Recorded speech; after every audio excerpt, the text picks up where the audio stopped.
Inauguré en 2001, l'Institut du Judo est un complexe de 2200 m² qui abrite notamment le siège de la Fédération française de judo et une salle polyvalente de 1800 places en bordure du périphérique.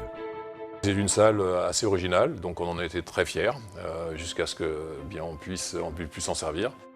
En 2013, une inspection de la ville de Paris a mis en évidence des désordres structurels sur les arches en lamellé-collé de la charpente. On a constaté effectivement que cette salle avait un désordre sur une poutre, puis une deuxième, puis une troisième, et que ça commençait à poser de sérieux problèmes. Donc on a mis la salle en sécurité, puisqu'elle menaçait, on craignait le pire pour notre salle.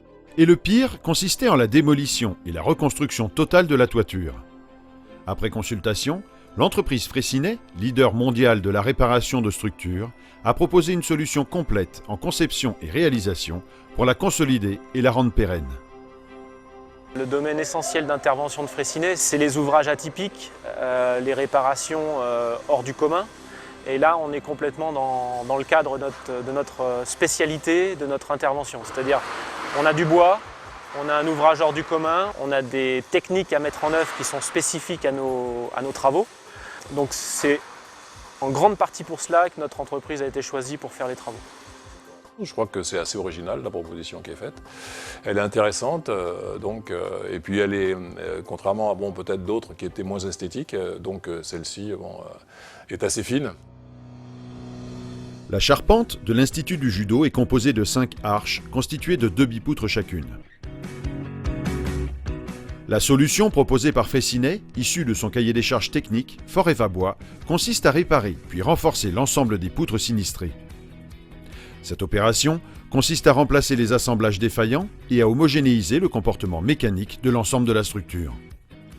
La première phase, sans doute la plus périlleuse, consiste à remonter l'ensemble des arches dans leur position initiale. À raison de 4 par bipoutre, une armée de 40 vérins, pilotée par ordinateur, a permis de soulever la structure sur plus de 10 cm et de la soutenir après calage pendant toute la durée du chantier.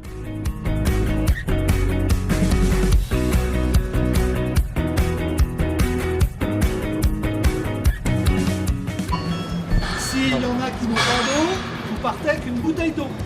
Parce que ça peut durer 1 heure et ça peut durer 3 heures. Okay, aucune fuite à signaler. 3, c'est bon.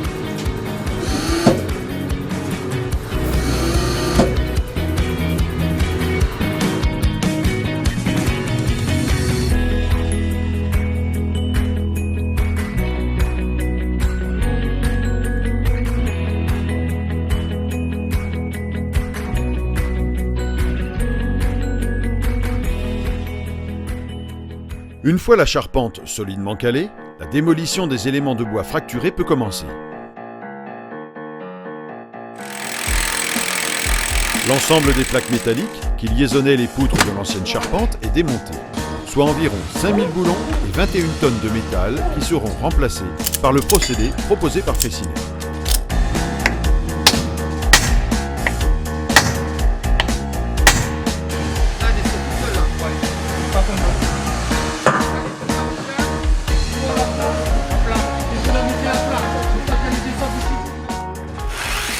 Ensuite, chaque poutre est découpée sur ses parties inférieures et supérieures pour laisser la place aux 40 greffons préfabriqués qui assureront la continuité des arches sur leur portée.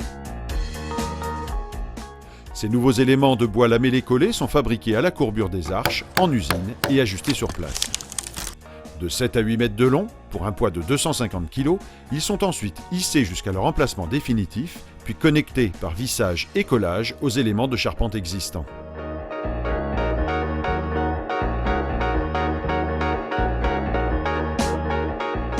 Pour liaisonner les bipoutres entre elles et éviter leur déversement, des panneaux en bois ont été installés en partie supérieure sur 20 mètres de long pour redonner de la cohésion et de l'homogénéité à chaque arche.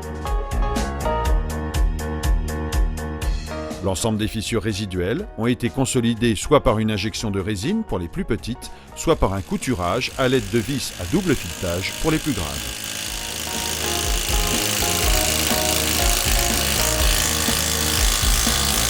La dernière étape de confortement consiste à soulager en sous-tension active par précontrainte les bipoutres aux endroits des réparations.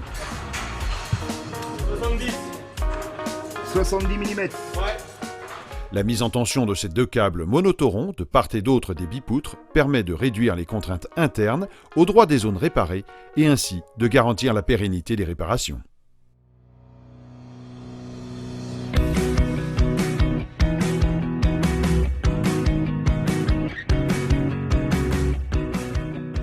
On va dire formidable aventure humaine, avec des gens qui sont tous donnés, que ce soit les intérimaires, que ce soit les gens de l'entreprise propre, que ce soit le bureau de contrôle, que ce soit l'assistant maître d'ouvrage.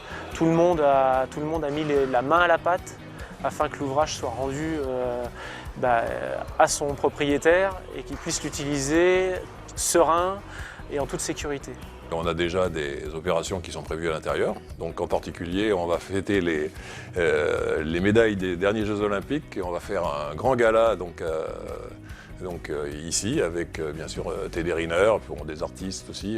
On va faire une opération caritative et puis on va donc remettre les kimonos d'or aux meilleurs athlètes de la fédération. Au final, après plus de 2 ans de fermeture et seulement 3 mois de travaux, la Fédération française de judo peut rouvrir son jardin et y faire pousser de nouvelles graines de champions.